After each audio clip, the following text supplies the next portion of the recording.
Inner বিষয়ে পরে বলছি। প্রথমে একটা ট্রেন দ্রুত গতিতে আসছে আমাদের দিকে, ট্রেনটা দেখে নেই, তারপরে ইনার বিষয়ে পুরো ডিটেলস বলবো।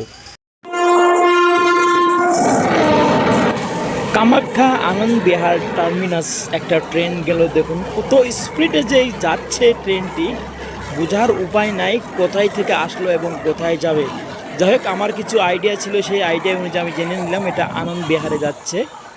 আমাদের ট্রেন ছেড়ে দিল স্টেশন থেকে, আপনারা দেখলেন আমাদের ট্রেন দাঁড় করে আরেকটা ট্রেনকে পাস করে দিল। যাই হোক, আমাদের ট্রেন লাস্টে ছাড়লো। ট্রেনটা যাওয়ার পর আমরা এখন এই ট্রেনের মাঝে এমন একটা বস্তু দেখব বা দেখা পেলাম, দেখে আমি মাথায় হাত রেখে ছাড়া উপায় পেলাম না।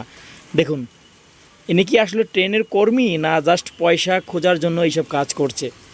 যাই হোক, আমি পরবর্তী দেখা পেলাম মেয়েটা এভাবে ঝাড়ু মেরে সবার কাছে হাত পেতে পেতে পয়সা খুঁজছে, যে দাদা 10টা টাকা দিন বা 5টা টাকা দিন, আমি আপনাদের ট্রেনটা